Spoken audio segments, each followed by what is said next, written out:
உங்களுக்கு ஒரு நோய் என்றால் நோயின் காரணமாக நாம் இறப்போம் என்பது தெரியும். இந்த நோயையும் நோயின் காரணமாக படக்கூடிய வேதனைகளையும் அவரவர் அனுபவிக்க வேண்டுமே தவிர மற்றவர்கள் உங்களுக்காக அந்த சுமையை எடுத்துக்கொள்ள முடியாது. எடுத்துக்கொள்ள முடியாது என்பது ஒரு புறம் இருக்கட்டும், எடுத்துக்கொள்வீர்களா என்று கேட்டால் உங்கள் பதில் என்ன? எனக்கு நீண்ட நாள் நண்பன் நீ, எனக்கு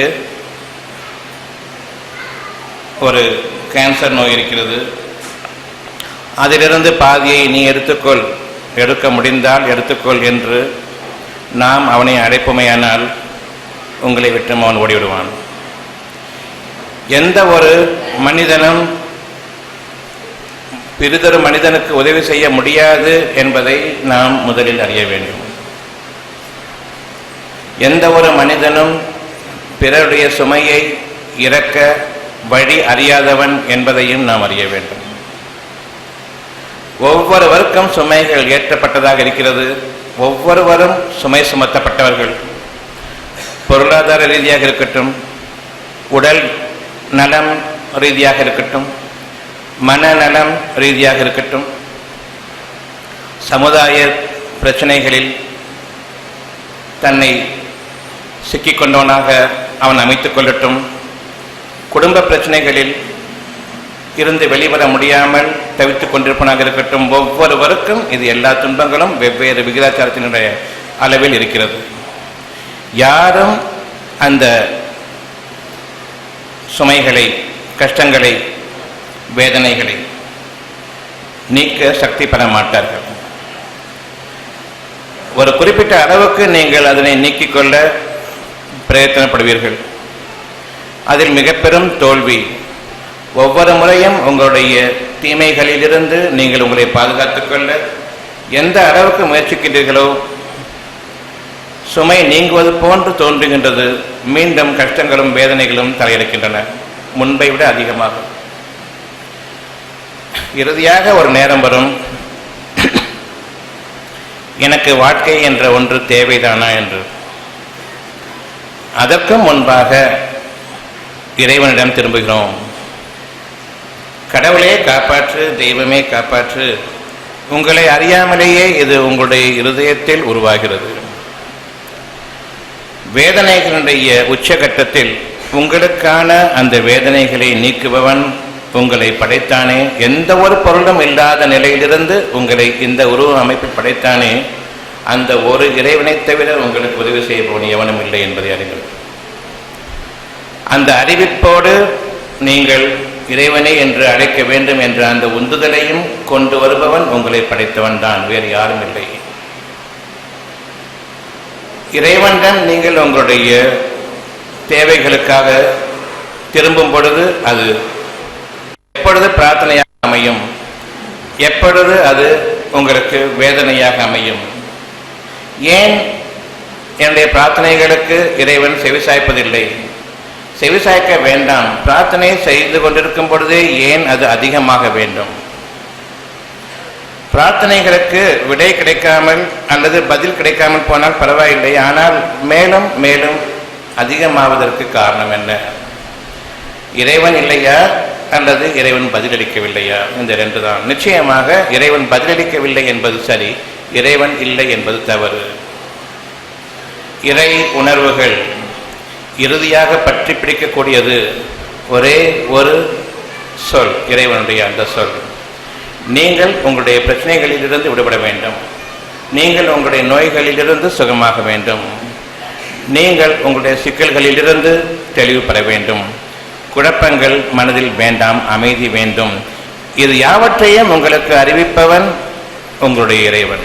பெரும் குழப்பத்தில் இருக்கின்றீர்கள், மன அமைதியின்மையில் இருக்கின்றீர்கள். இந்த மன அமைதியின்மையை நீங்கள் யாரிடமும் சொல்லி அதனால் எந்த விதமான புண்ணியமும் கிடையாது. எனவே நான் அமைதியாக இருக்கும் அந்த ஒரு சூழ்நிலையை விரும்பி உள்ளுக்குள் பிரார்த்தனை மேற்கொள்கின்றேன். அமைதி வேண்டும். இந்த அமைதி வேண்டுமென்றால், பெரும் குழப்பங்களிலிருந்து அமைதி வேண்டுமென்றால் நீங்கள் ஒவ்வொருவரையும் ஒதுக்க வேண்டும். என்னை தனிமையில் விடுங்கள். தனிமையில் விடுங்கள் என்ற அந்த ஒரு தனிமையை நீங்கள் பொருள் அடிப்படையில் நாடுகின்றீர்கள். அங்கு தனிமையில் போன பிறகு யாரெல்லாம் உங்களுக்கு விரோதிகளோ அவ்வளவு வரையும் நீங்கள் உங்களுடைய உள்ளத்தில் வசைப்பாடுவீர்கள். இவனால் தான் ஏற்பட்டது, இவனால் தான் ஏற்பட்டது, ஒவ்வொருவரையும் நீங்கள் திட்டுவீர்கள். இறைவனை நினைப்பதை தவிர்த்து மற்ற எல்லாவற்றையும் தனிமையில் நினைப்பீர்கள். தனிமை என்பது நான் உங்களை இனி நம்பவில்லை, எந்த மனிதனும் எனக்கு உதவி செய்வான் என்று இதுவரையில் நம்பியிருந்தேனோ அந்த மனிதர்கள் அனைவரும் கைவிட்டு விட்டார்கள். எனினும் அவர்கள் இயலாதவர்கள் என்பதையும் நான் அறிகிறேன். இப்பொழுது எனக்குள்ள ஒரே பிடிமானம் என் இறைவனே. தனிமை என்பது நீங்கள் மற்ற மனிதர்களை விட்டும் ஒதுங்குவதல்ல, மற்ற மனிதர்களுடைய உதவிகளை விட்டும் உங்களுடைய மனதை தூய்மைப்படுத்துவதாகும். இதுவரையில் மனிதர்களெல்லாம் நம்பி சீரழிந்தது போதும். இனி யாரை நம்பப் போகிறீர்கள்? இது நமக்குள் வரக்கூடிய சில வார்த்தைகள். இறுதியாக நாம் நமக்குள் அனுபவிக்க வேண்டிய சில வார்த்தைகள். இனி மனிதர்களில் யாரையும் நம்புவதற்கில்லை. பிறகு யாரையும் நம்புவது? நீங்களும் மனிதர் தான், உங்களையும் நம்ப முடியாது. யார் வேதனைக்குள்ளாக இருக்கின்றார்களோ அவருக்கும் வழியில்லை. பிறரிடமும் கேட்டு நான் தோற்றது அதிகம், என்னுடைய நன்மைகளோ இன்னும் பாழ்பட்டது தான் மிச்சம் என்ற அளவுக்குத்தான் நாம் நம்முடைய வேதனையில் அதிகமாகி கொண்டிருக்கின்றோம். இப்பொழுது நான் யாரை நம்புவது? அதுதான் இறைவன் என்பதாகும். என் இறைவனே என்று அழைக்கின்றீர்கள், அப்பொழுது உருவம் கிடையாது. பயம் என்ற அந்த உணர்ச்சியில் உருவங்கள் சீரழிந்து போகும். ஆனாலும் இறைவன் எனக்கு உதவ வேண்டும் என்ற அந்த எண்ணம். இதுவரையில் பள்ளிவாசல்களுக்கும் சர்ச்சுகளுக்கும் கோயில்களுக்கும் சென்று அங்கு இறைவனை நான் வேண்டினேன். இப்பொழுது நான் இருந்த இடத்தில் சமைந்து விட்டேன். எனக்கு எங்கேயும் செல்வதற்கு கூட நாதி இல்லை, மனம் உடைந்து விட்டது. இப்பொழுது நான் இறைவனை வேண்டுகின்றேன். நீங்கள் இதுவரையில் மேற்கொண்டு வந்த ஆலயங்களினுள் தான் உங்களுடைய பிரார்த்தனை என்பது உண்மையானால், இப்பொழுது நீங்கள் கொள்ளக்கூடிய பிரார்த்தனை இது சத்தியமானதா, அல்லது இதுவரையில் நீங்கள் சென்று வந்தீர்கள் அது சத்தியமானதா? அங்கும் நீங்கள் இறைவனை நம்பவில்லை, பூசாரிகளைத்தான் நம்பினீர்கள்.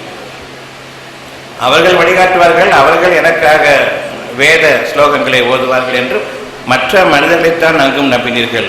எல்லாவற்றிலிருந்தும் விடுபடச் செய்வதற்காகத்தான் உங்களுக்கு இருந்த இடத்திலிருந்து அசைய முடியாத அந்த கஷ்டங்களை இறைவன் கொண்டு வருகின்றான். இந்த மாதிரியான சடங்குகளின் அடிப்படையிலான உங்களுடைய பிரார்த்தனைகள் செல்லாது. அங்கும் நீங்கள் மண்டியிடுவீர்கள். பெரும்பாலான மனிதர்கள் தங்களுடைய நோய்களின் உச்சத்தில் இருக்கும் பொழுது கூறுவார்கள், நான் சப்பலாங்கால் போட்டு சாமி கூட கும்பிட முடியவில்லை. அவர்களுடைய முஸ்லிம்கள் கூறுவார்கள், நான் முழங்காலிட்டு தலையை கீழே வைக்கக்கூடிய அந்த ஒரு இறைவனுக்கு பணியக்கூடிய அடையாளத்தை செய்ய முடியவில்லை என்று இவர்கள் கூறுவார்கள்.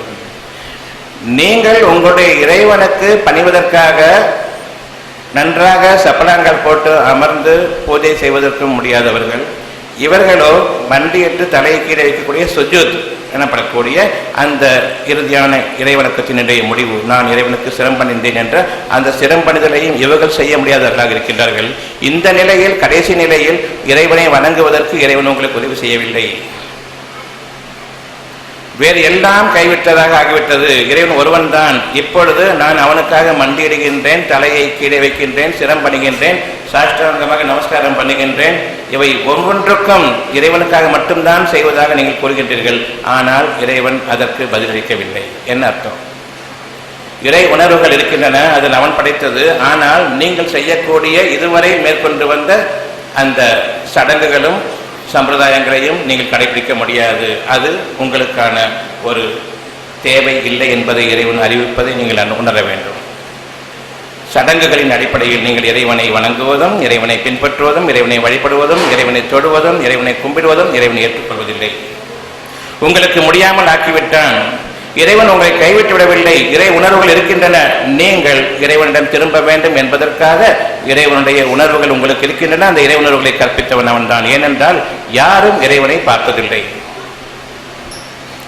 பார்க்காத இறைவனை உங்களுக்கு இறை உணர்வுகளாக அவன் ஒருவன் தான் உங்களுக்கு இறுதியான பிடிமானம் என்று இறுதி காலகட்டங்களில் உங்களுக்கு உணர்த்துபவன் அவன்தான்.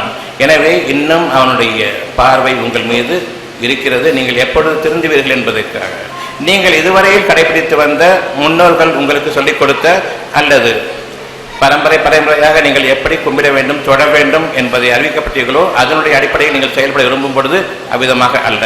உங்களுக்கு முழங்கால் பிடித்துக்கொள்ளும், முதுகு வளையாது, கழுத்து பிடித்துக்கொள்ளும், கை கால்கள் வளையாது. இப்பொழுது எது வளைய வேண்டும்? இருதயம் மட்டும்தான் அவனுக்காக துடிக்க வேண்டும். அதை நாம் அறிய வேண்டிய இறுதி காலங்களில் நீங்கள் எந்த அடிப்படையில் உங்களுடைய வணக்க வழிபாட்டு முறைகளை சடங்குகளாக மேற்கொண்டீர்களோ அது இனி உங்களுக்கு ஆகாது என்பது இறைவனுடைய உறுதியான எச்சரிக்கை. ஆனாலும் இறைவன் வேண்டும் என்ற அந்த எண்ணத்தை உங்களை விட்டு இன்னும் நீக்கவில்லை. எனவே வேகமாக நாம் இப்பொழுது சிந்திக்க வேண்டும். நம்முடைய நேரம் நெருங்கி கொண்டிருக்கிறது. இறுதி காலத்திற்கு வந்துவிட்டோம். இறை உணர்வையும் நாம் கைவிட்டு விட்டால் இனி நமக்காக உதவி செய்யக்கூடியவர் எவரும் இல்லை. உங்களுடைய வணக்க வழிபாட்டு முறைகளை இறைவன் தடுத்து விட்டான். முடியாது, இந்த வணக்க வழிபாட்டு முறைகள் எனக்கு வேண்டாம் என்று. அப்படித்தானே அர்த்தம்? இறைவனே கதி என்று ஆன பிறகு அவனுக்கு நமஸ்காரம் செய்வதையும் அவனுக்கு சுஜூத் செய்வதையும் அவனுக்கு சிரவணக்கம் செய்வதையும் இறைவன் தடுத்தார் என்ன அர்த்தம்? ஆனால் இறை உணர்வை கொடுத்து விட்டான். ஆனால் நீங்கள் செய்யக்கூடிய அந்த சடங்குகளை தடுத்து விட்டான். இனி என்ன? உணர்வுகளில் அவனிடம் நீங்கள் திரும்புங்கள்.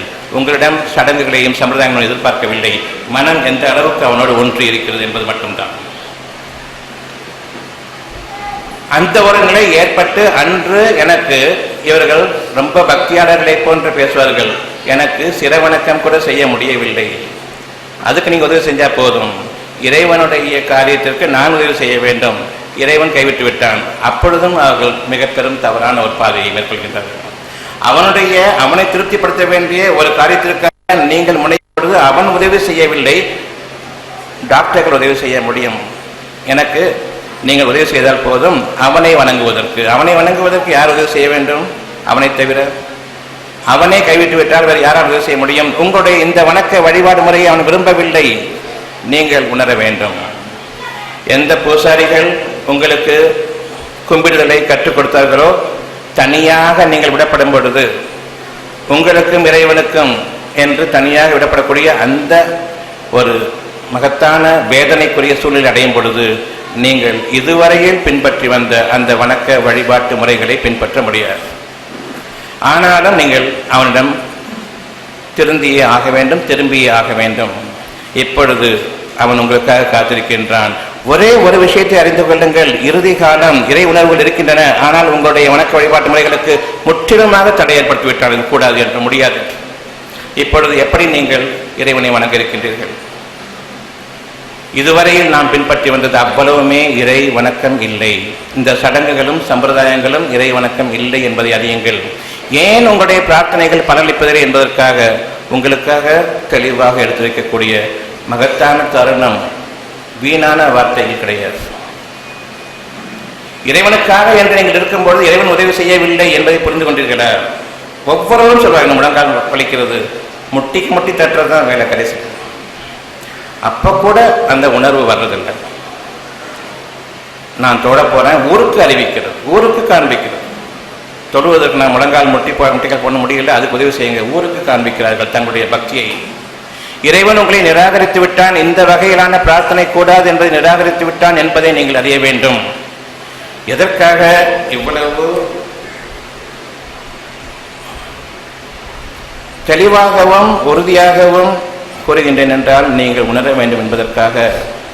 அந்த நிலைக்கு சென்ற பிறகு நீங்கள் தனிமையில் ஆக்கப்படும் பொழுது நீங்கள் கைகால்களை நீட்டவோ மடக்கவோ முடியாத நிலையில் இதே அடிப்படையில் நான் பிரார்த்தனை செய்தால்தான் எனக்கு பிரார்த்தனை நிறைவேறும் என்ற அதே அடிப்படையில் இருக்கும் பொழுது இறைவன் உங்களை விட்டும் வெகு தொலைவில் ஆகிவிடுவான். பிறகு உங்களுக்கு உதவி செய்வது எவரும் இருக்க மாட்டார்கள்.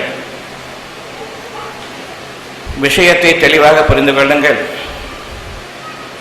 நான் இந்த வணக்க வழிபாட்டு முறைகளை விட்டு 15 ஆண்டுகளாகிவிட்டன. நான் இப்பொழுது உங்களை கேட்கின்றேன், இறைவனுக்கு தேவை உங்களுடைய உள்ளமா அல்லது நீங்கள் அவனுக்காக கட்டக்கூடிய இல்லமா? ஏன் இல்லங்களை கட்டுகிற? அவனுக்கு என்ன ரோட்லேயே நிற்கிறான்? உங்கள்கிட்ட வீடு கட்டு, பிச்சைக்காரனா அவனுக்கு வீடு கட்டணும், காசு கொடுங்க. எந்த அளவுக்கு நாம் அவனை இழிவுபடுத்த முடியுமோ அந்த அளவுக்கு இழிவுபடுத்துகின்றோம். அவனுக்கு என்று ஒரு வீடு, உன்ன மாதிரி கையும் காணும் வச்சுக்கோ, வானங்களையும் பூமியையும் அகிலங்களையெல்லாம் படைத்தவனுக்கு நீ கட்டக்கூடிய காலடி கேட்குறவன் உள்ள ரூமும் அவனுக்கு தேவைப்படுது இல்லை வைக்கிறதுக்கு. அதுக்கு ஊரெல்லாம் பிச்சை வாங்குறான்.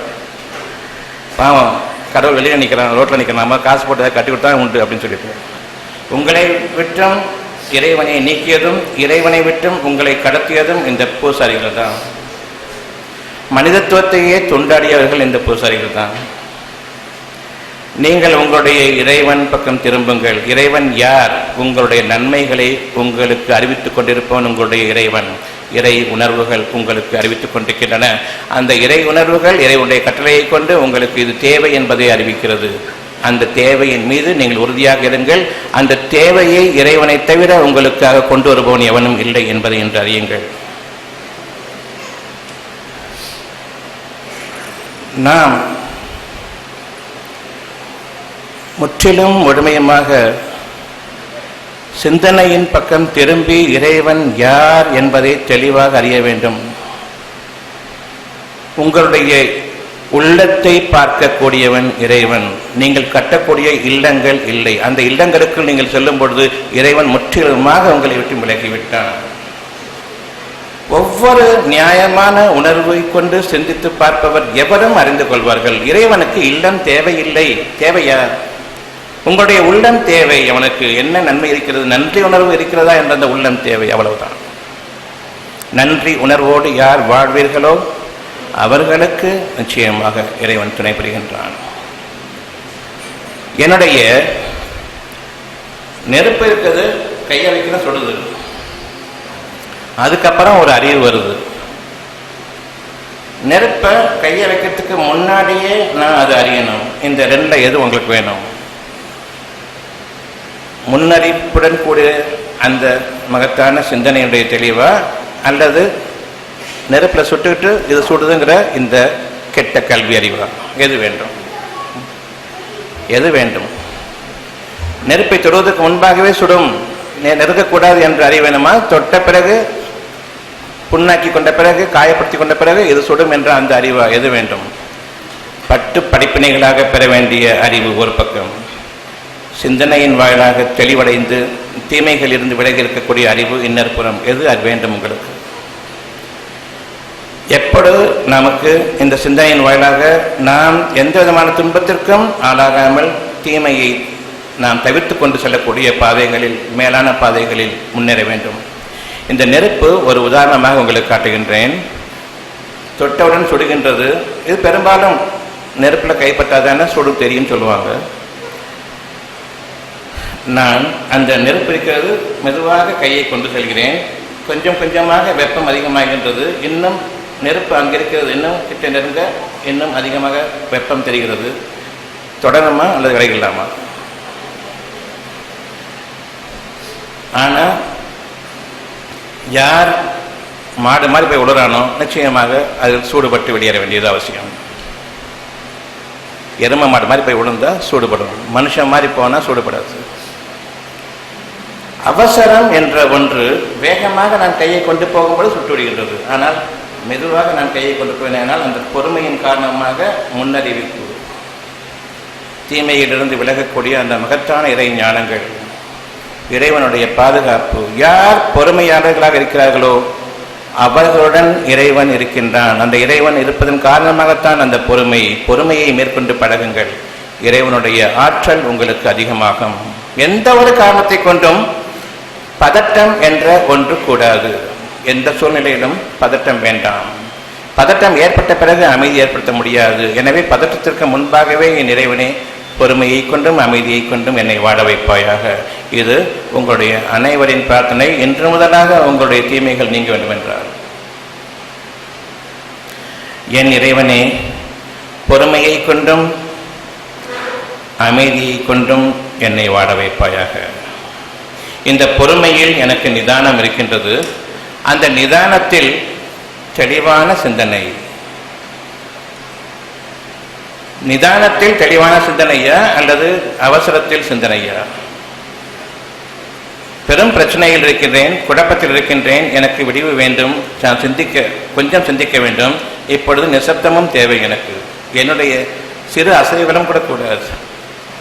நான் இருந்த இடத்திலிருந்து யோசித்துக் கொண்டிருக்கின்றேன், என்னையே மறந்த நிலையில் யோசித்துக் கொண்டிருக்கின்றேன். ஒரு புது ஞானங்களுக்காக என்னை மறந்த நிலையில் யோசித்துக் கொண்டிருக்கின்றேன், சிந்தித்துக் கொண்டிருக்கின்றேன். இந்த நிலையை விட்டு உயர்ந்து விட்டேன். இப்பொழுது எனக்கு புது தெளிவு நிச்சயமாக வர இருக்கிறது. அமைதியில், நிதானத்தில் உங்களுடைய பிரச்சனைகளுக்கு விடிவு கிடைக்குமா அல்லது அவசரத்திலா? அவசரக்காரனுக்கு புத்தி மட்டு என்பது தெரியும். புத்தி இழந்தவன் கத்தி எடுப்பான் தெரியும். சர்ஜரி எங்க போய் நிற்குது பாருங்க. அவசர பிரிவு எங்க இருக்குது? எந்த மருத்துவத்திலையும் கிடையாது. எந்த மருத்துவத்தில் அவசர பிரிவு? எந்த மருத்துவத்திலையுமே அவசரம் கிடையாது. அவசர பிரிவு எங்க இருக்குது? கேடுகட்ட ஆங்கில மருத்துவத்தில் மட்டும்தான். இன்று உங்களை காப்பாற்றிக் கொள்ள வேண்டும் என்பதை நீங்கள் அறிய வேண்டும். அவசர சிகிச்சை பிரிவு, அவசரம் என்றாலே அங்கு புத்தி கிடையாது என்பதாகும். இதை நீங்கள் உங்களை உயிர்காக்கக்கூடிய ஒரு ஏற்பாடு, உயிர்காக்கக்கூடிய ஒரு இடம், உயிர்காக்கக்கூடிய மனிதர்கள் அவசரமாக வேலை செய்ய இருக்கிறீர்களே, உங்களுடைய சுயமான சிந்தனை அறிவு கொடுக்கப்பட்ட அந்த நிதானத்துடன் நீங்கள் சிந்தித்து பார்க்கலாம். அவசரத்தில் காரியங்கள் கைமீறி போகும் என்ற அந்த உண்மையை தவறவிட்டீர்களே. அவசரத்தின் காரணமாக, பொதுமக்களை பின்பற்றியதன் காரணமாக, பெரும்பான்மையை பின்பற்றியதன் காரணமாக, வெறும் கூப்பாட்டையும் இறைச்சலையும் பின்பற்றியதன் காரணமாக, சுயமான அந்த சிந்தனைக்குரிய ஒரே ஒரு வார்த்தை அவசரம் கூடாது, அவசர காரணம் செல்ல வேண்டாம் என்ற அந்த பண்பை, அந்த உண்மையை ஏன் தவறவிட்டீர்கள்? வேத வாக்கு. நீங்கள் வேதத்தை இப்பொழுது பின்பற்ற வேண்டியவர்கள். வேதத்தை எப்பொழுது தவற விடுகின்றீர்களோ, வேத வாக்கு இறைவனை தவறவிட்டவர்கள். இனி உங்களுடைய பிரார்த்தனையில் எந்த விதமான பதிலும் இறைவனிடமிருந்து இல்லை. ஏனென்றால் நீங்கள் மதி இழந்த நிலையில், ஒரு போதையில், சத்தியத்திற்கும் அசத்தியத்திற்கும் வித்தியாசம் தெரியாத நிலையில் நீங்கள் அசத்தியத்தை மேற்கொண்டீர்கள். காரணம், மனிதர்களை பின்பற்றியதன் காரணமாக, பெரும்பான்மையினர் இப்படித்தான் செல்கின்றார்கள் என்பதன் காரணமாக நீங்கள் பெரும்பான்மையை பின்பற்றினீர்களே, அதனுடைய விளைவு. மனிதர்களையோ பெரும்பான்மையினரையோ நீங்கள் பின்பற்றும் பொழுது இறைவன் இல்லை. இறைவனை பின்பற்றுவதானால் இவ்வளவையும் விட்டுவிடுங்கள். இறைவன் நிச்சயமாக அவன் ஒருவன் போதுமானவன். அவன் தனித்தே உங்களை படைத்தான். நீங்கள் படைக்கப்படுவதற்கு முன்பாக யாதொரு பொருளுமாக இல்லாத நிலையில் இருந்தீர்கள் என்பதை அறிந்து கொள்ளுங்கள். பிறகு உங்களை தண்ணீர் குடத்தில் வைத்து படைத்தான். மூச்சு கிடையாது, தண்ணி கிடையாது, உணவு கிடையாது, படைத்தான். செவ்வையாக படைத்தான், எந்த குறையோடும் இல்லை. ஆனால் படைத்த பிறகு சிறு அறிவை கொடுத்தான் ஒரு சோதனைக்காக. நான் அறிவு படைத்தவன், நான் படித்து விட்டேன், எனக்கு எல்லாம் தெரியும். இங்கு நாம் இறைவனை தவறவிடுகின்றோம். ஒரு சோதனைக்காக உங்களுக்கு கொடுக்கப்பட்ட அறிவு. இந்த சோதனைக்கு உரிய ஒரு பொருள் என்னென்றால், உங்களுக்கு கொடுக்கப்பட்ட அறிவு அற்பமானது, இதனை கொண்டு நீங்கள் வாழ முடியாது என்பதை உங்களுடைய வாழ்நாளுக்குள் தெரிந்து கொள்ளுங்கள் என்பதற்காக இறைவன் கொடுத்தானே தவிர இதை கொண்டு நீங்கள் பெருமைப்பட வேண்டும் என்பதற்காக இல்லை. ஆனால் நாம் பெருமைக்காகவே படிக்கிறோம். படித்துவிட்டு பெருமை கொள்ளவில்லை, பெருமைக்காகவே படிக்கின்றோம். இன்னும் மோசமான நிலை. 4 பேருக்கு நான் படித்தவன் என்று சொல்ல வேண்டும் என்பதற்காக. எனக்கு அறிவு இருக்குது, அதை பற்றி கொள்ள கிடையாது. 4 பேர் நான் டிகிரி வாங்கியிருக்கிறேன், டிகிரி வாங்கிட்டு வேலை கொடுன்னு ரோடோடு அலையிறது, பிச்சை கேட்டு அலையிறது, டிகிரி பிச்சைக்காரன். எந்த அளவுக்கு உங்களுடைய வாழ்க்கையில் நீங்கள் மனிதர்களை பின்பற்றுவதன் காரணமாக இழிவான வேதனைக்கு தள்ளப்படுகின்றீர்கள் என்பதை பார்க்க வேண்டும். மனிதர்களை நம்புவதை இன்று முதலாக விட வேண்டும். மனிதர்களை துண்டாடிய மனித இனத்தை, ஒரே சமுதாயமாக இருக்கக்கூடிய இந்த மனித இனத்தை துண்டாடிய பூசாரிகளை விட்டும் நீங்கள் விலக வேண்டும். என்று உங்களுடைய கஷ்டங்களிலிருந்து நீங்கள் விலக வேண்டுமானால், இறைவனுடைய அனுக்கிரகம் உங்களுக்கு வேண்டுமென்றால், இறைவனுடைய நல்லாசை உங்களுக்கு வேண்டுமென்றால், உள்ளத்தில் அவனை நினைவு கூறுங்கள். இறைவனை நான் பார்க்கவில்லை, எப்படி நான் நினைவு கூறுவது? இறைவனை உள்ளத்தில் வைத்திருக்க வேண்டுமா அல்லது வேறு ஒன்றை நினைவில் வைத்துக் கொண்டிருக்க வேண்டுமா? எதனை? இறைவனை வைக்க முடியாது. ஏனென்றால் நான் இறைவனை பார்க்கவில்லை. எவருமே இறைவனை பார்த்ததில்லை, இனி பார்க்க போவதும் இல்லை. ஆனால் இறைவன் என்ற அந்த ஒரு வார்த்தை உணர்வு பூர்வமானது. உணர்வுகளுக்கு வார்த்தைகள் கிடையாது, வடிவம் அமைக்க முடியாது. வார்த்தைகளில் வடிவம் அமைக்க முடியாது, வார்த்தைகளிலேயே வடிவமைக்க முடியாது. எப்படி உருவத்தில் வடிவமைப்பது? உருவத்தை வடிவமைத்த பிறகு அவனுக்கு ஒரு உருவத்தை கொண்டிருக்கக்கூடிய ஒரு கட்டிடம் உங்களை போன்று உருவம் இருக்கிறது, உங்களுக்கு ஒரு கட்டிடம் தேவை.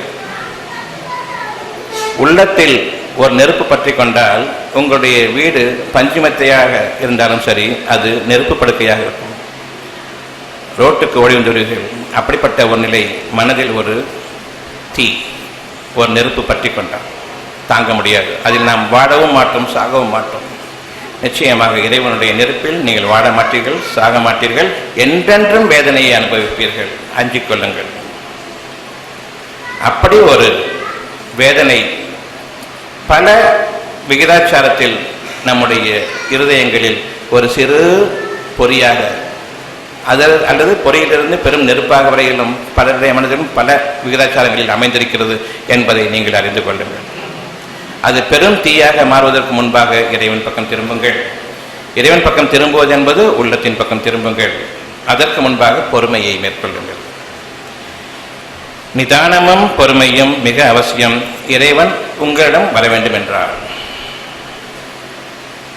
பதட்டம் வேண்டாம். மனிதர்களை நம்பி இருக்கும் வரையில் பதட்டம், இறைவனை நம்பும் பொழுது அமைதி.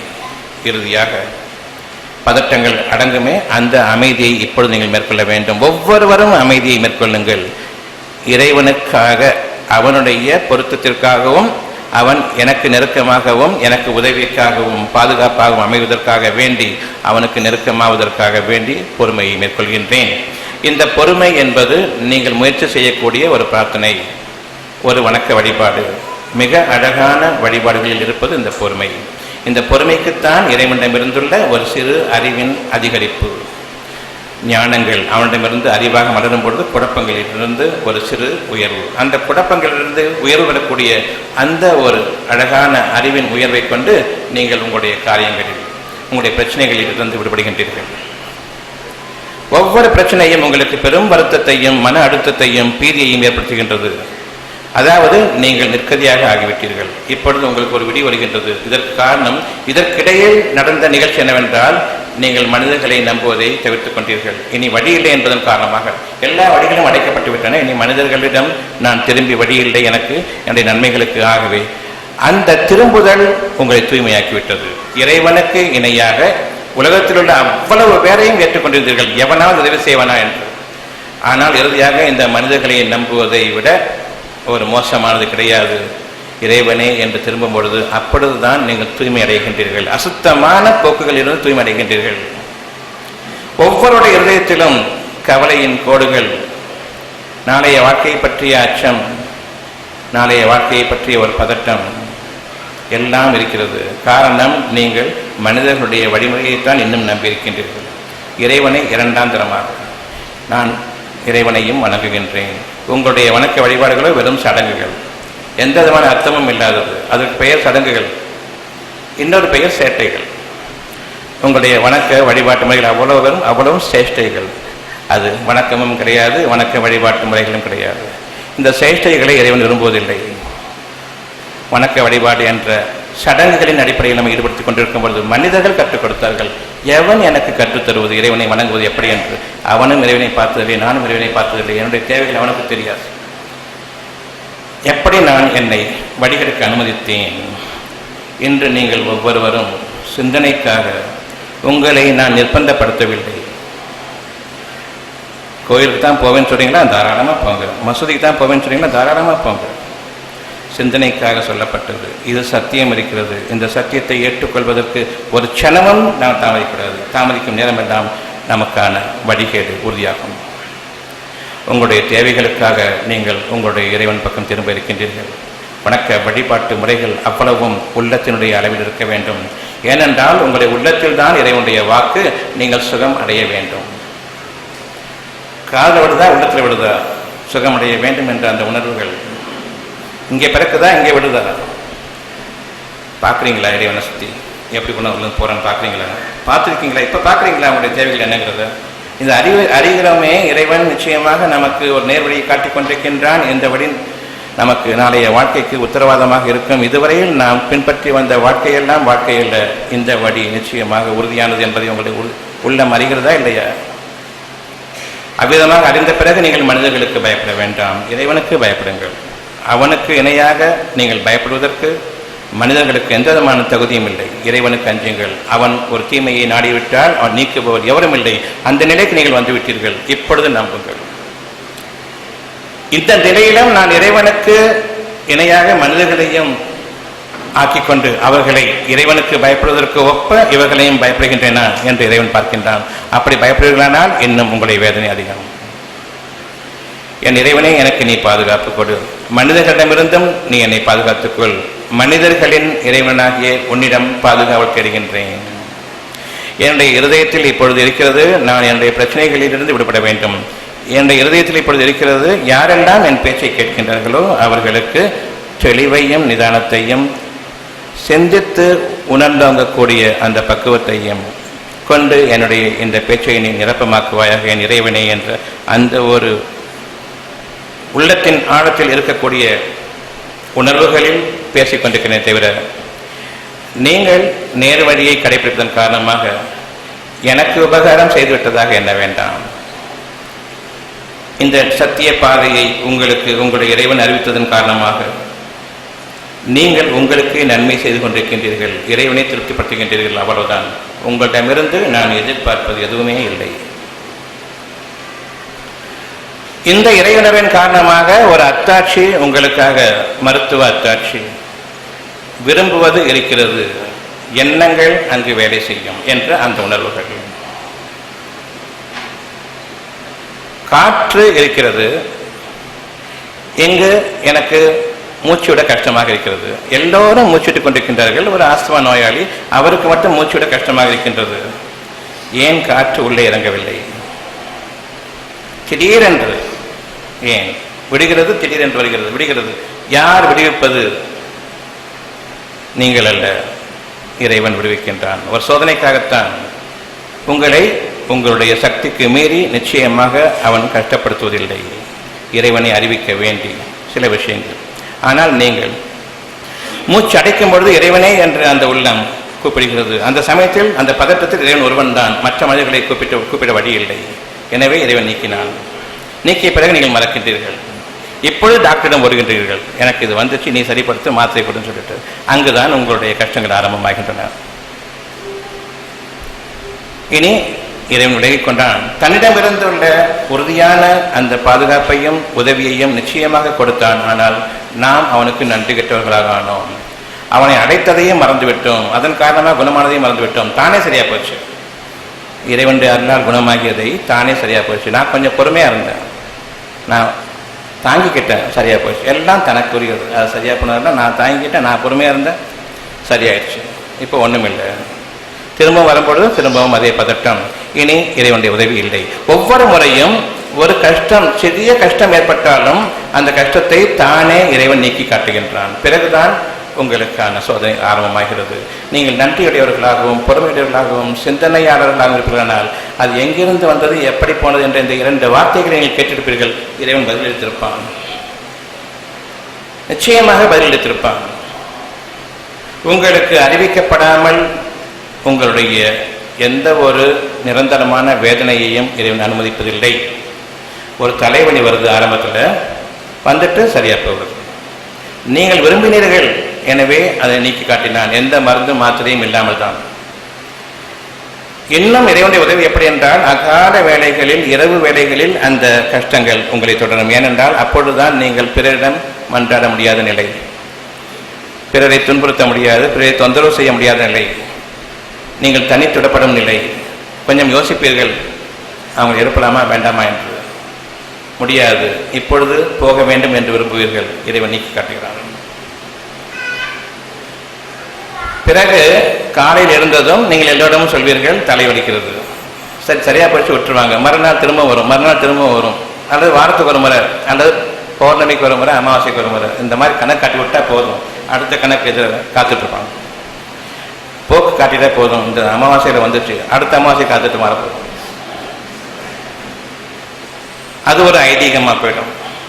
மூட நம்பிக்கைக்கு ஒரு ஆதாரமாக போயிடும். நீங்கள் விரும்புவது இருக்கிறது, எதிர்பார்ப்பது இருக்கிறது.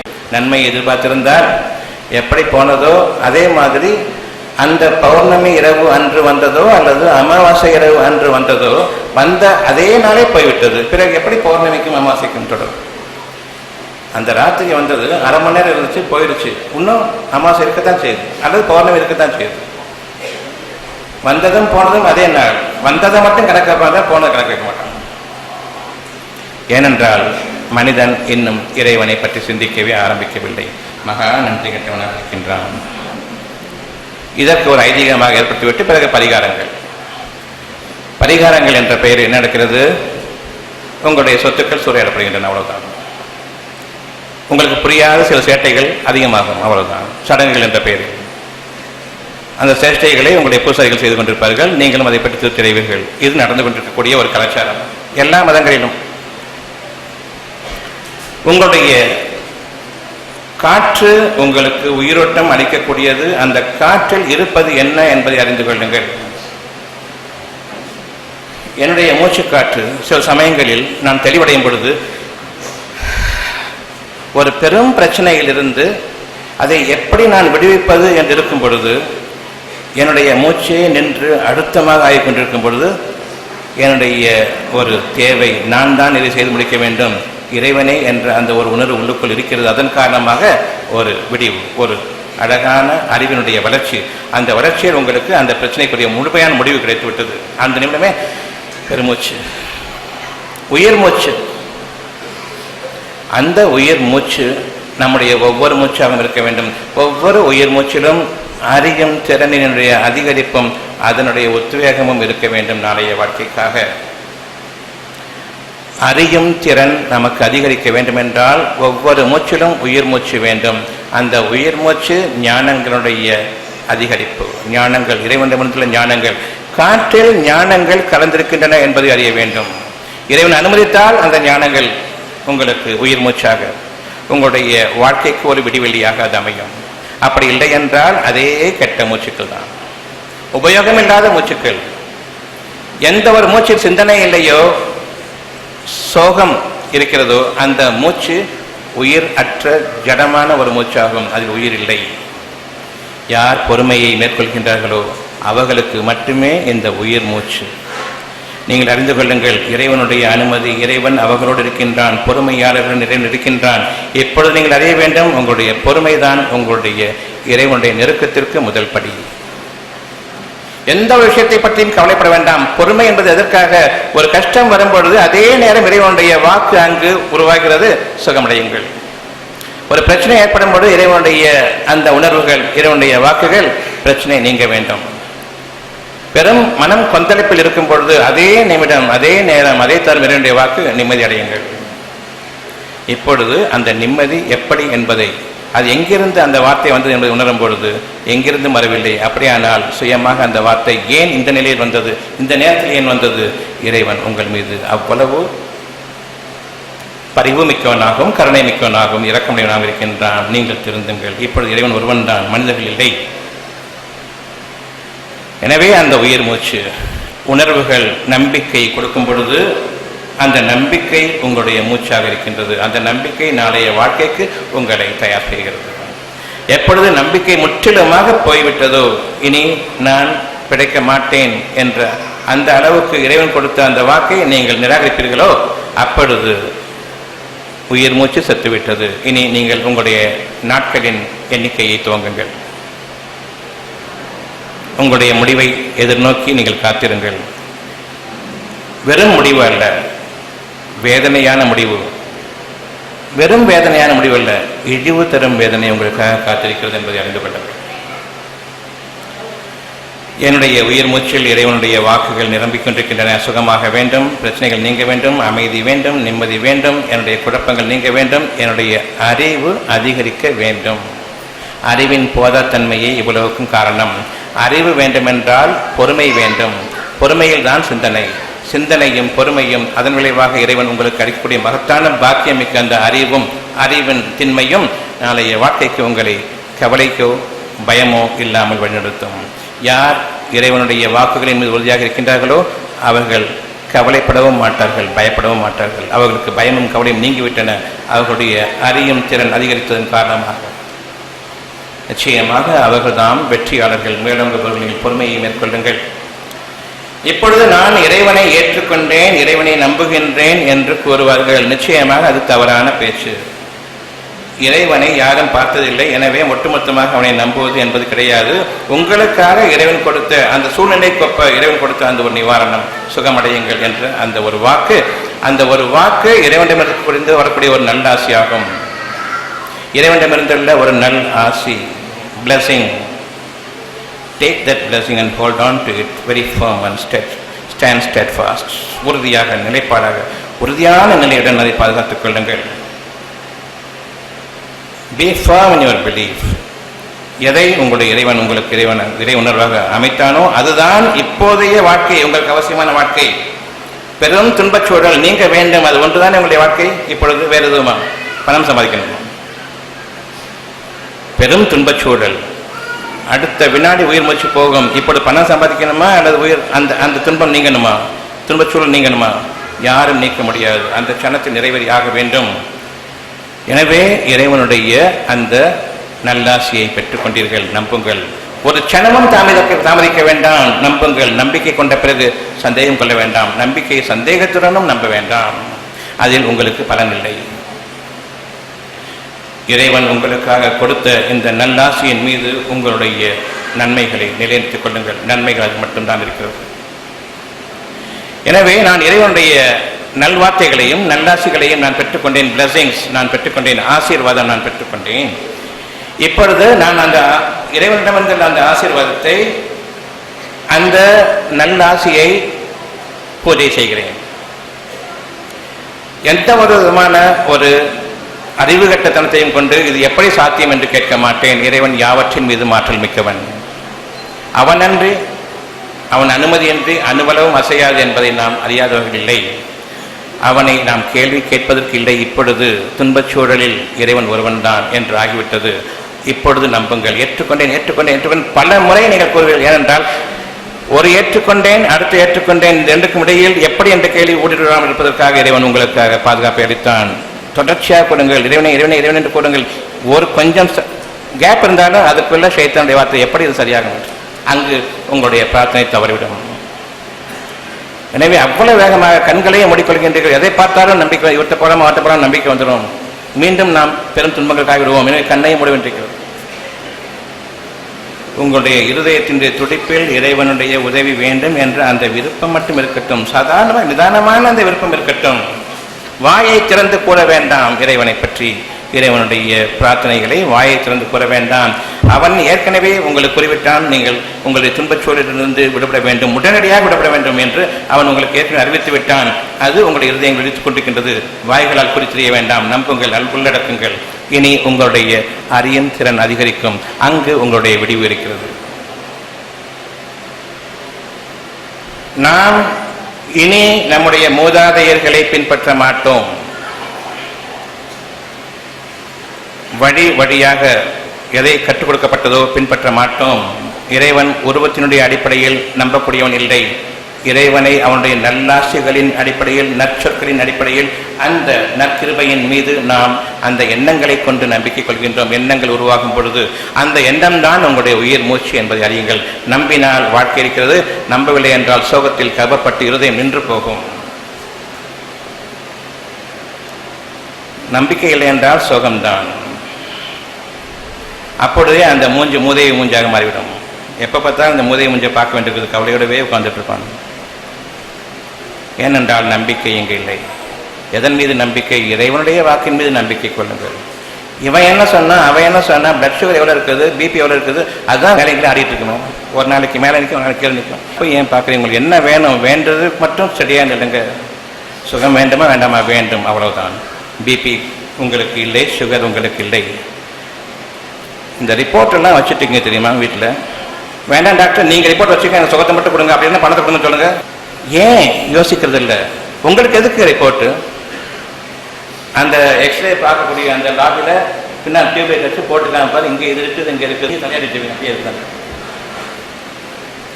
கொடுத்த காசுக்கு சுகத்தை வாங்கிட்டு வருவீங்களா அல்லது அந்த ஃபோட்டோ வாங்கிட்டு வருவீங்களா? ஃபோட்டோ கொடுத்தா போதும் காசுக்கு. எப்படி அவர்களை நம்புகிறீர்கள்? நாம் அறிய வேண்டும். அவர்களை போன்று அகம்பாகம் பிடித்த உலகத்தில் பார்க்க முடியாது. சிந்தித்து உணர்ந்து செயல்படுவீர்களானால் இன்று முதலாக இறைவன் உங்களுக்கு போதுமானவன். பூசாரிகள் கற்றுக் கொடுத்த அவ்வளவையும் அடித்து விடுங்கள். மனிதர்கள் உங்களுக்கு கற்பித்துக் கொடுத்த அவ்வளவையும் அடித்து விடுங்கள். அவர்கள் கற்பித்துக் கொடுத்த எந்த அடையாளமும் நெற்றியிலோ தாடியிலோ இருக்கக்கூடாது. சுத்தமான இருதயத்தில் இறைவனை நம்புவதன் காரணமாக இருக்கக்கூடிய முகத்தினுடைய பொலிவு அறிவிக்க வேண்டும் இறை நம்பிக்கையாளர் என்பதை. எந்த விதமான கடினமான தருணத்திலும் அந்த அமைதியும் நிம்மதியும் இறைவன் கொடுத்த வரம். அப்படி இறைவனுடைய அந்த செழுமை உங்களுடைய முகத்தில் காணப்பட வேண்டும். உறுதியாக அறிய வேண்டும், நாம் மனிதர்களில் எவர் ஒருவரையும் இன்று முதலாக பின்பற்ற மாட்டோம், இறைவன் ஒருவனை தவிர. இறைவன் யார்? இறைவனை பார்த்ததில்லை இறை உணர்வுகள். அந்த இறை உணர்வுகள் என்ன? என்னுடைய அத்தியாவசிய தேவை அறிவித்தவன் என் இறைவன். அது மட்டும்தான் என்னுடைய வாழ்க்கை என்பதை அறிவித்தவன் என் இறைவன். அந்த இறைவனுக்கு மட்டுமே நான் பணிகின்றேன். என் இறைவன் எனக்கு உதவி புரிந்தால் தவிர எனக்கு எந்த விதமான பாதுகாப்பும் இல்லை. இறைவன் உங்களுடைய உதவிக்காக நெருக்கமாக இருந்து உங்களுடைய தேவைகளை அறிவிக்கின்றான். உங்களுக்கு வேண்டியது நன்மைகள். நன்மைகள் எந்த ரூபத்திலும் இருக்கட்டும், உங்களுக்கு தேவை நன்மைகள். நம்புங்கள், அவனிடமிருந்து மட்டும்தான். நீங்களோ பிரச்சனைகளை சம்பாதிப்பவர்கள், நோய்களை சம்பாதிப்பவர்கள். நீங்கள் அதனை நீக்குபவர்கள் இல்லை. யார் நோயை சம்பாதிக்கிறாங்களோ அவங்க நீக்கத்தில் அறிவு இருக்குந்தா நீக்கிட்டு இருந்திருப்பாங்க ஏற்கனவே. அந்த நீக்கத்துக்கு அறிவு கிடையாது. ஆகவே அவர்கள் தங்களுடைய அறிவின் கீழான நிலை அடைந்தார்கள். இனி அவர்களுக்கு வேண்டியது அறிவினுடைய உயர்வு. உங்களுடைய பிரார்த்தனை, என் இறைவனே எனக்கு அறிவின் திண்மையை அதிகரிப்பாயாக, என்னுடைய ஞானங்களை அதிகரிப்பாயாக, அறிவு ஞானங்களை அதிகரிப்பாயாக. உங்களுடைய பிரார்த்தனை அதுவாக இருக்க வேண்டும். பிரச்சனைகளிலிருந்து விடுபட அறிவு தேவை. பெரும்பாலும் நாம் அறிவை கேட்பதில்லை. என் இறைவனே எனக்கு அறியும் திறனை அதிகரிப்பாயாக என்பது உங்களுடைய பிரார்த்தனையாக இருக்க வேண்டும். அதற்கு முன்பாக பொறுமையை கொடு இறைவனே. எந்நேரமும் பொறுமை வேண்டும். இந்த பொறுமையில் தான் உங்களுடைய தீர்க்க தரிசனம் இருக்கிறது. இந்த பொறுமையில் தான் இறைவனுடைய வழிகாட்டுதல் இருக்கிறது. அதாவது அறிவனுடைய முதிர்ச்சி, அறிவனுடைய உயர்வு, அறிவனுடைய தீர்க்கம் அதில் இருக்கிறது. அதுக்கு பேர் தீர்க்க தரிசனம். இந்த அறிவின் தீர்க்க தரிசனத்தில் உங்களுடைய வாழ்க்கையை நீங்கள் அமைத்துக் கொள்ள வேண்டி பொறுமையை மேற்கொள்ளுங்கள். பொறுமையில் சிந்தனை, சிந்தனையில் தெளிவு.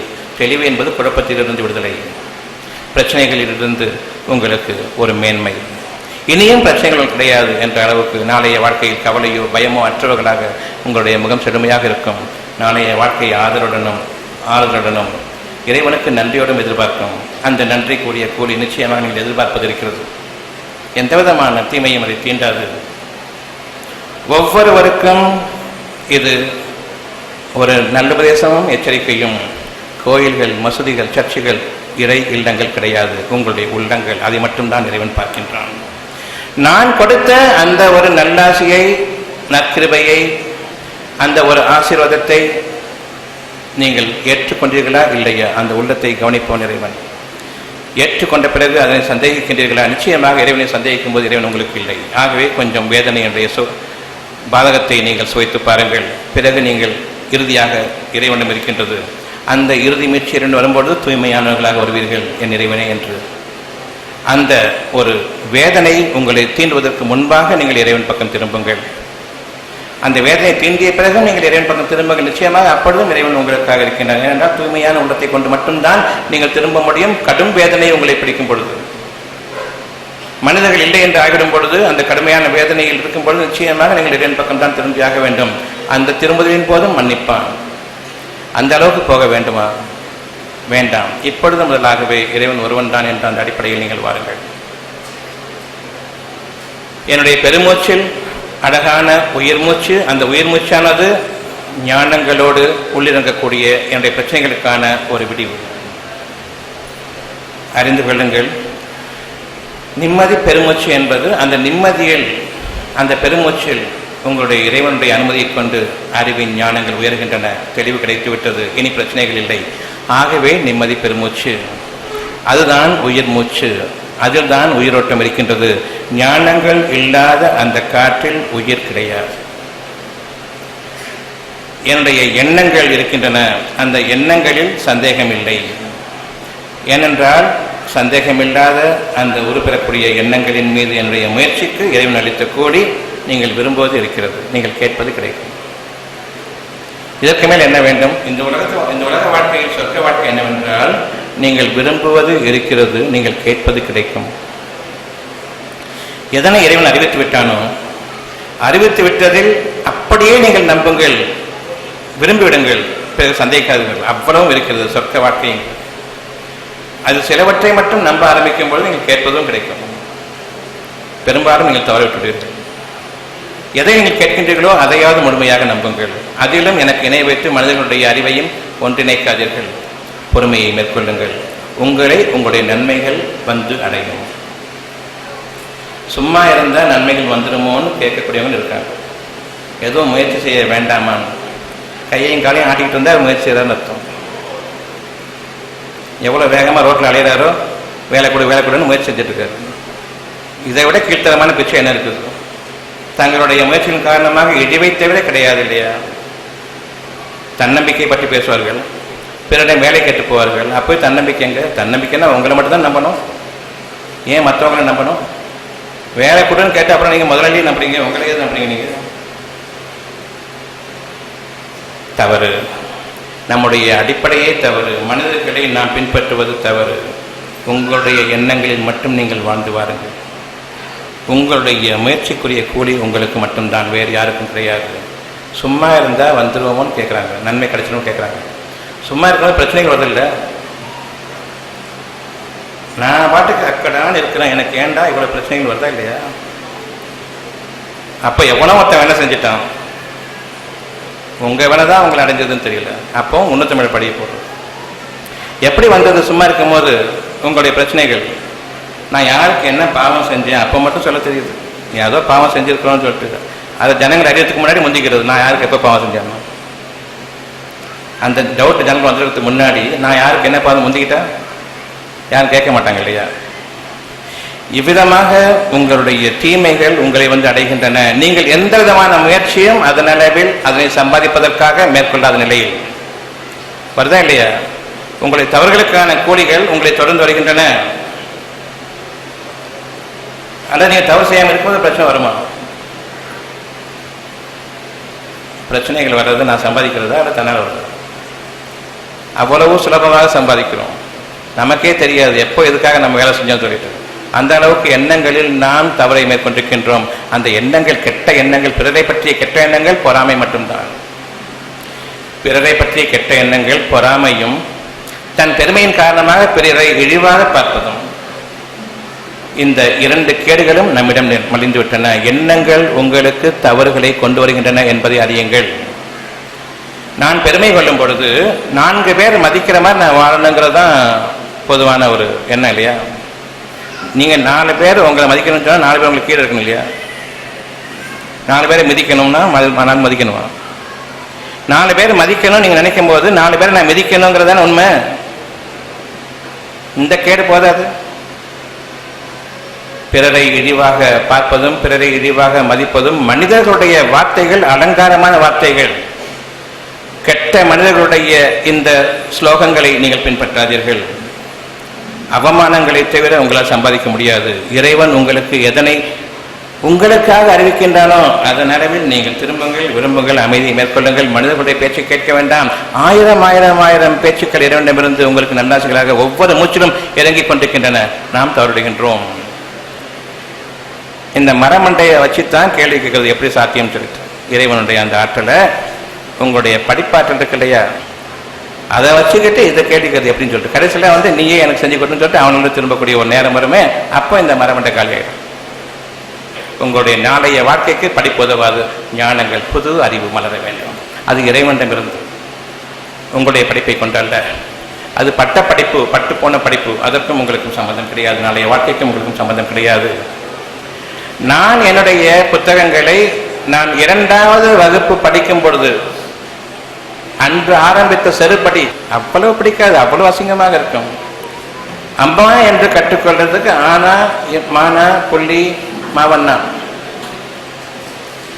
இதை கற்றுக்கிட்டா நான் அம்மான்னு கூப்பிட்டேன். 3 வயசுல 3 மாசத்துல இவன்கிட்ட போயிட்டு எல்கேஜி சேர்ந்து அதுக்கப்புறம் நான் அம்மான்னு கூப்பிட்டேன் இல்லையே. அவனல்லவா எனக்கு இறைவன். 7 வயசுல அம்மான்னு கற்றுக் கொடுக்குறான். எவ்வளோ பின்தங்கி இருக்கிறோம். 3 மாசம் நான் கற்றுக்கிட்டேன். அது நயவஞ்சகத்தனமான படிப்பு, அடுத்தவனுடைய காசை குறிவைத்து மட்டுமே வளர்ந்த படிப்பு, காசுக்கு விலை போகக்கூடிய இந்த கெட்ட படிப்பு வேண்டுமா? இது உங்களுக்கு உதவாது. உதாரணத்திற்காக கூறினேன். எந்த அளவுக்கு நாம் பின்தங்கி விட்டோம். 3 மாதத்தில் இறைவன் கற்றுக் கொடுத்தான் அம்மா அப்பா என்ற அந்த அழகான வார்த்தைகளை.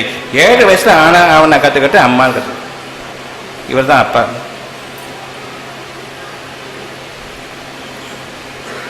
பேச்சை எவ்வளவு குறைத்துக் கொள்கின்றோமோ அவ்வளவுக்கு நல்லது. சிந்தனை வேலை செய்யும். நம்பிக்கை கொண்ட மனிதர்களாக உள்ளத்தில் இறைவன் எதனை விதைத்தானோ அதனை நம்பிக்கை கொள்ளுங்கள். எண்ணங்களினுடைய ஆற்றல் மிக பெரிது. பேசாதீர்கள், பேச்சுக்களை கேட்கவும் செய்யாதீர்கள். நிச்சயமாக நீங்கள் வரம் பெற்றவர்கள்.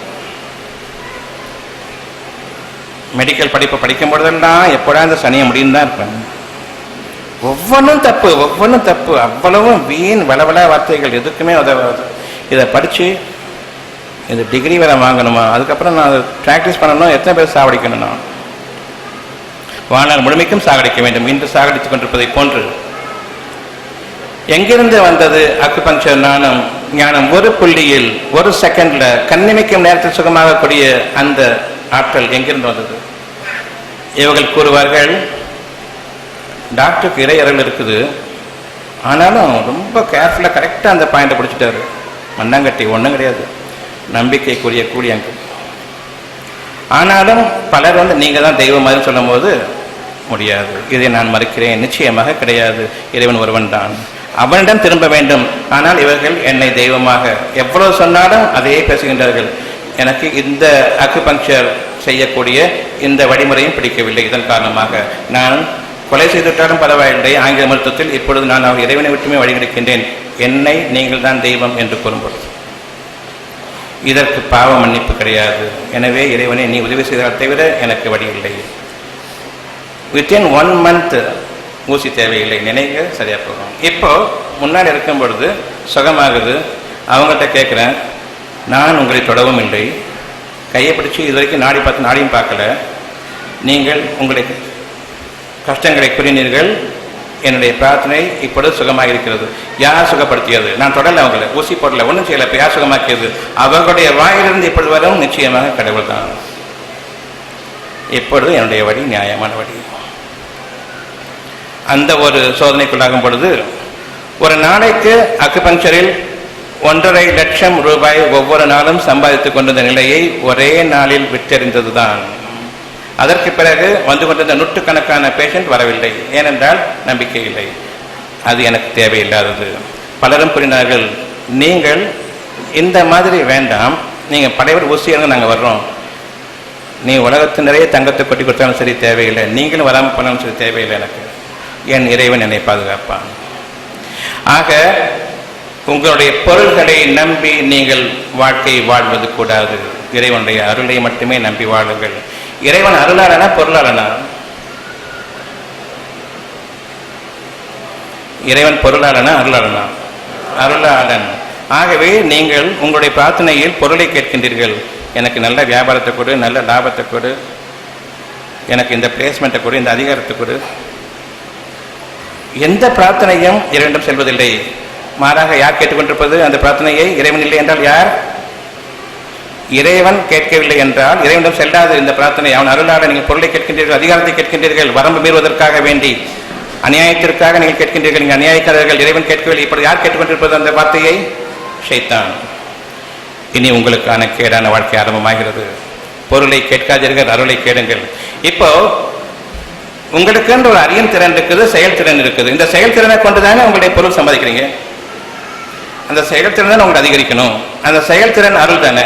அருளை ஏன் கேட்காம பொருளை கேட்குறீங்க? அருளை கேட்டால் பொருள் அதற்கு அடிபணிந்து வரும்.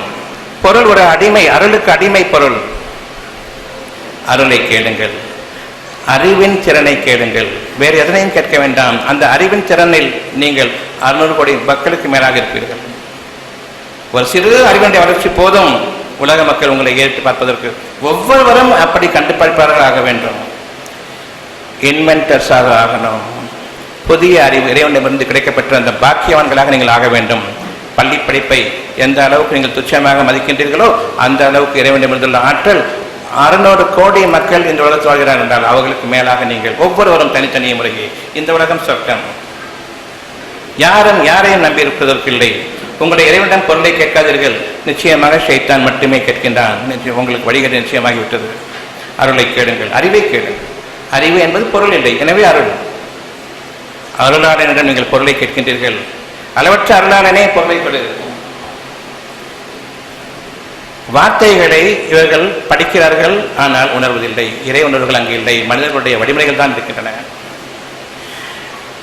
உங்களுடைய எண்ணங்களில் நீங்கள் இப்பொழுது அருளை மேற்கொள்ளுங்கள், அறிவின் திறனை நீங்கள் மேற்கொள்ளுங்கள். என் இறைவனே, அறியும் திறனை எனக்கு அதிகரிப்பாயாக. உங்களுடைய எண்ணங்கள் இந்த அளவில் இருந்தால் போதுமானது. அறியாமதானே எனக்கு எல்லா கஷ்டங்களும் வந்தது. அறிவன் ஒன்று இருந்தால் நிச்சயமாக. பொறாமை என்பது அவர்களுடைய சம்பாத்தியத்தின் காரணமாக இறைவன் பகிர்ந்தளிப்பது அவர்களுக்கு ஒரு நன்மை. அந்த நன்மையை பார்த்து பொறாமைப்படலாமா? பொறாமை என்பது ஒருவருக்கு நன்மை, அப்படித்தானே? அந்த நன்மை கிடைக்கும் பொழுது பொறாமைப்படலாமா? நன்மை கிடைக்கக்கூடாது அவர்களுக்கு, அதே தான் உங்களுக்கும். அவர்களுக்கு நன்மை கிடைக்கக்கூடாது என்று எண்ணும் பொழுது அதே தான் உங்களுக்கும். இப்பொழுது உங்களுடைய ஒவ்வொரு தீமைக்கும், பொருளாதாரத்தினுடைய நஷ்டங்களுக்கும் கஷ்டங்களுக்கும் வீழ்ச்சிகளுக்கும் காரணம் அடுத்தவருடைய ஒரு நன்மையை பார்த்து பொறாமைப்படுவதாகும். அந்த பொறாமையிலிருந்து விடுபடுவது அவ்வளவு சாதாரண விஷயம் அல்ல. எனவே நீங்கள் விழிப்புணர்வுடன் இருக்க வேண்டும். எப்பொழுதெல்லாம் பொறாமை தலை தூக்குகிறதோ உடனடியாக இறைவனே என் பாவங்களை மன்னிப்பாயாக. ஒருவருக்கு தீமை என்று ஏற்பட்டுவிட்டால், ஒரு இடவு ஏற்பட்டுவிட்டால் தனக்கு அது கெட்ட சகுனம் என்று நம்புபவர்கள் இவர்கள். அதே போன்றுதான் ஒரு நன்மை ஏற்பட்டுவிட்டால் நல்ல சகுனம் என்று நம்புங்கள்.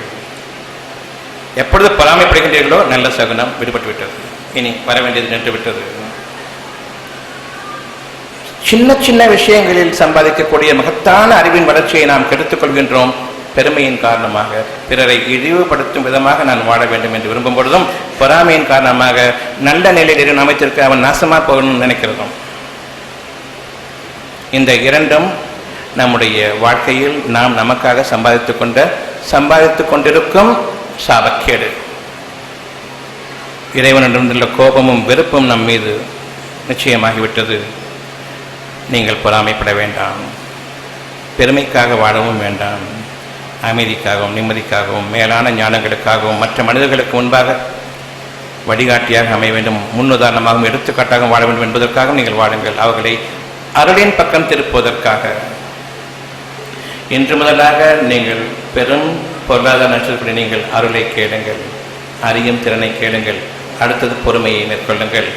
அதற்கப்பால் இறைவன் கொடுக்கக்கூடிய ஒவ்வொரு உயிர் மூச்சையும் பாதுகாத்துக் கொள்ளுங்கள். உயிர் மூச்சில் உங்களுடைய இறைவனுடைய நல்லாசிகள் கலந்து வருகின்றன நன்மைகளாக. இதுதான் உங்களுடைய நாளைய தேவை என்று. அதை அவனை தவிர வேறு எவரும் உங்களுக்கு ஈட்டுத்தர முடியாது. ஆகவே மனிதர்களிடம் செல்ல வேண்டாம், மனிதர்களுடைய வழிமுறைகளை பின்பற்ற வேண்டாம், மனிதர்களுடைய அறிவை இந்த அளவுக்கு தேட வேண்டாம். இறைவனுடைய பாக்கியங்களை நான் பெறக்கூடிய அதனுடைய அளவில் உங்களுடைய அறிவை நீங்கள் தேட வேண்டாம், உங்களுடைய அறிவை உபயோகப்படுத்த வேண்டாம். ஏனென்றால் நாளைய வாழ்க்கைக்கு புதிய ஒரு அழகான இறைவனுடைய நல்லாசி, இறைவனுடைய நல்லருள் அது என்றுமே குறையாது. நீங்கள் சம்பாதிப்பதாக போல உங்களை விட்டு நீங்கிவிடும் அவன் அருளை தவிர. அந்த அறிவு உங்களை விட்டு நீங்க. எனவே ஒவ்வொரு நாளும் அறிவின் வளர்ச்சியில் இருங்கள். பொருளாதாரத்தின் வளர்ச்சியை நீங்கள் கைவிட்டு விடுங்கள், அது உங்களை தேடி வரும்.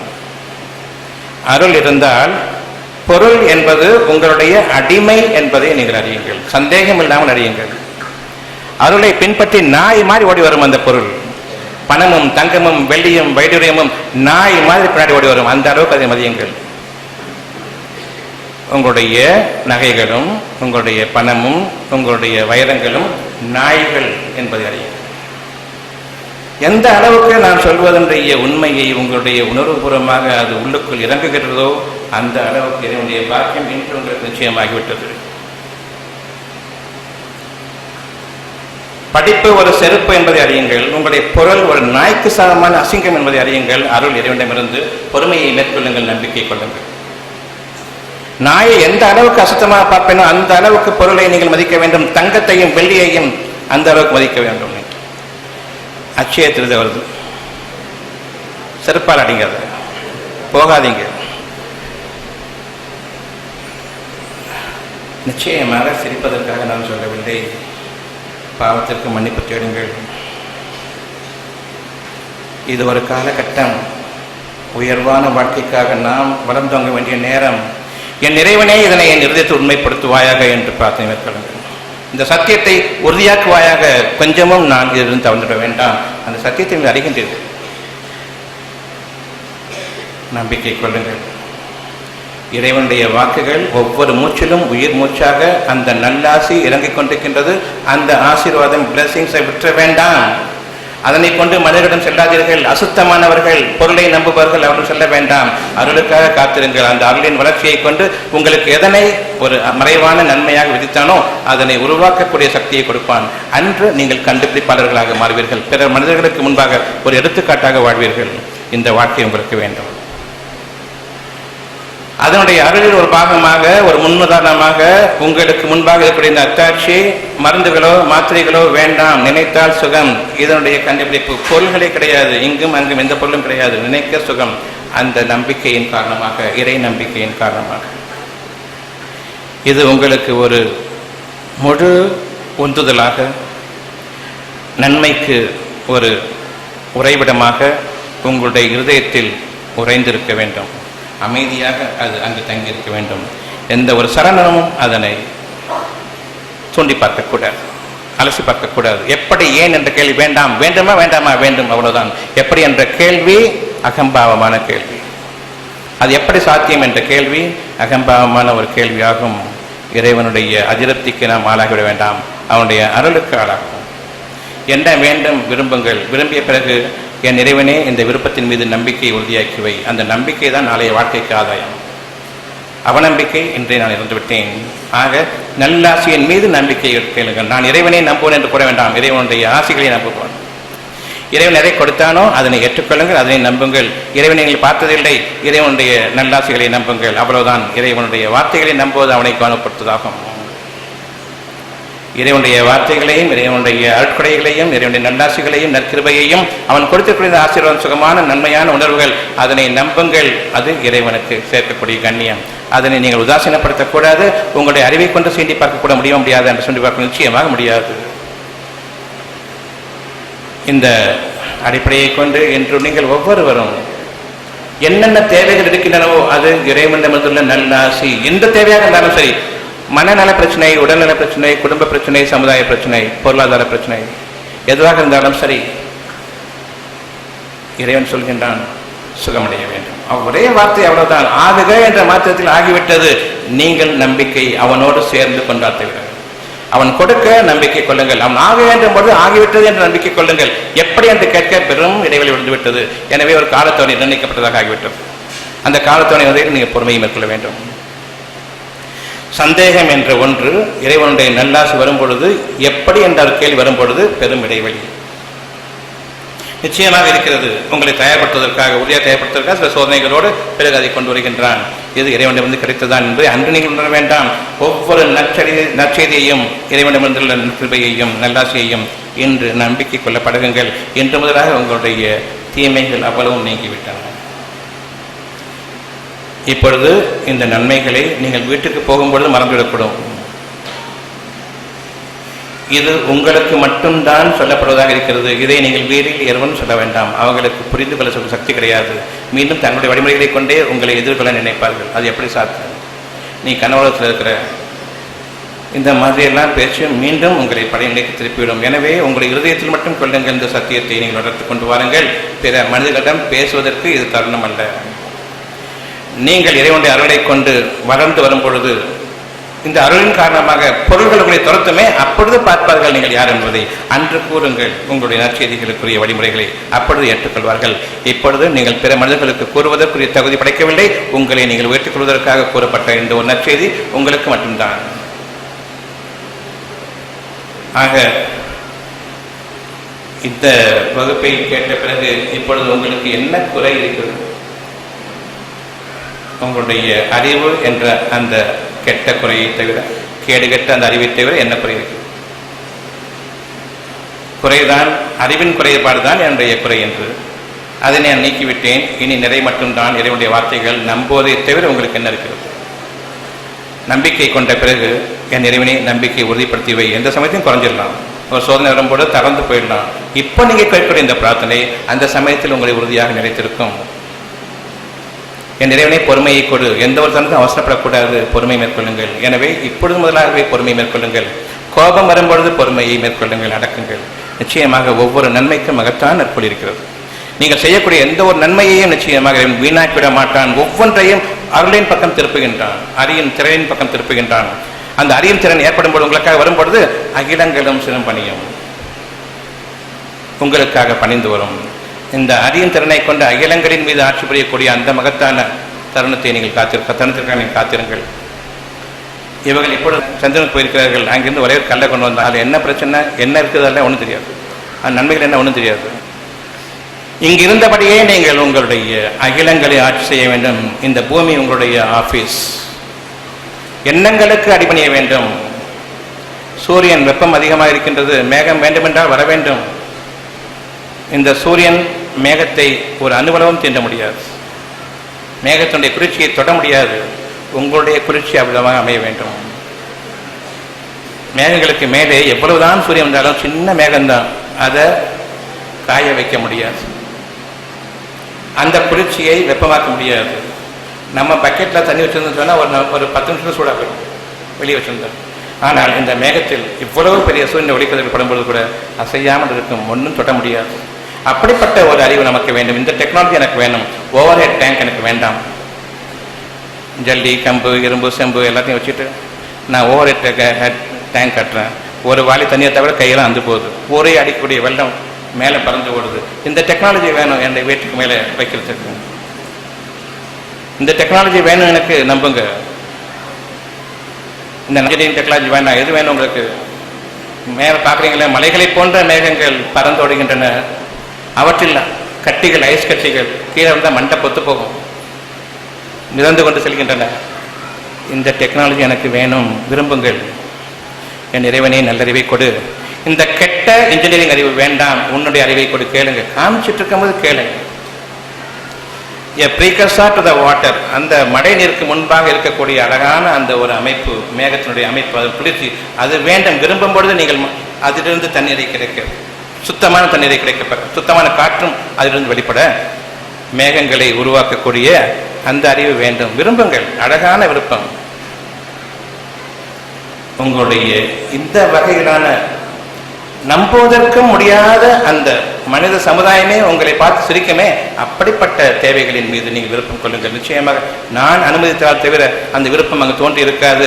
ஆகவே சத்தியமான விருப்பம், நம்புங்கள். இப்போ ஆக்ஸ்போர்ட் யூனிவர்சிட்டி வேணுமா, இறைவனுடைய அருள் வேணுமா? கேம்பிரிட்ஜ் யூனிவர்சிட்டி வேணுமா, இறைவனுடைய அருள் வேணுமா? இறைவனுடைய அருள். நம்பிக்கை கொள்ளுங்கள். ஒவ்வொரு விஷயமும் வீணுக்காக சொல்லப்படவில்லை. விரும்புங்கள். விரும்பியது உங்களுக்கு இருக்கிறது. மகத்தான இறைவனுடைய அருளை தவிர வேறு எதனையும் நாட வேண்டாம். உங்களுடைய தேவைகளுக்கு அவன் ஒருவனைத்தே உதவி செய்ய முடியாது. அந்த அளவுக்கு உங்களுடைய விருப்பத்தை மேற்கொள்ளுங்கள். மனிதன் எண்ணி கூட பார்க்கக்கூடாது. நினைத்த நேரத்தில் அவன் உங்களை பார்த்து எள்ளி நகையாட வேண்டும், ஏதேதோ உதவுகிறான் என்று. அப்படிப்பட்ட விருப்பங்களை கேளுங்கள். நிச்சயமாக இது இறைவனுக்கு பொருத்தமானதாகும்.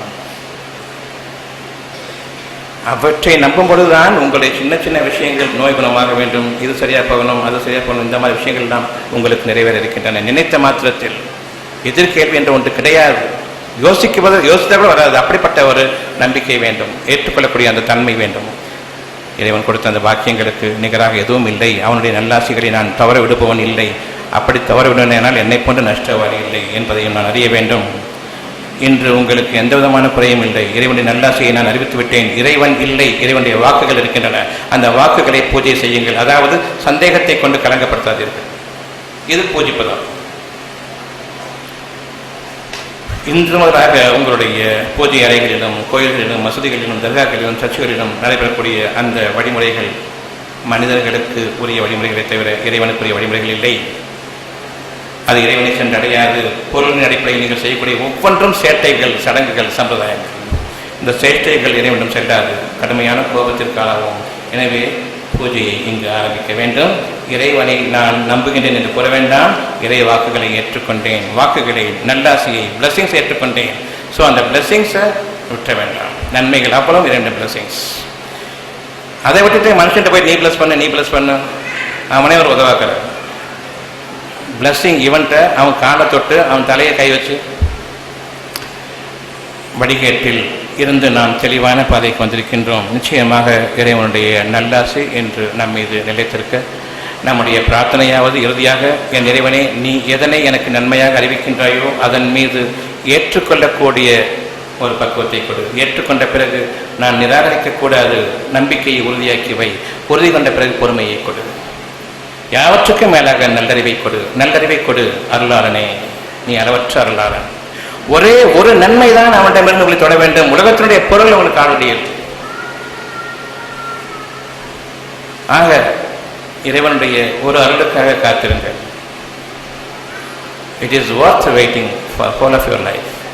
இதனுடைய ஒரு நல்லாசை உண்மையாகும் பொழுது அகிலங்களினுடைய காலங்கள், அகிலங்களின் பொருள்கள், அதற்கு மேலும் புதிதாக படைக்கக்கூடிய அந்த ஆற்றல்கள், இது சொர்க்க வாழ்க்கை, இது வாழ்க்கை.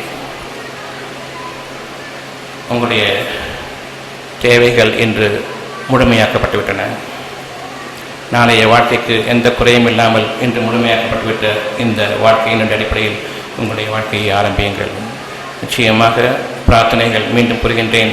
என் இறைவனே, நீ கொடுக்கும் நல் ஆசியின் மீது என் நம்பிக்கையை உறுதிப்படுத்துவாயாக. 1, பொறுமையை கொண்டு உதவி செய். 2, நல்லறிவை கொண்டு என்னை மேன்மைப்படுத்த. 3, போதும். இந்த வகுப்பு முடிவடைகிறது.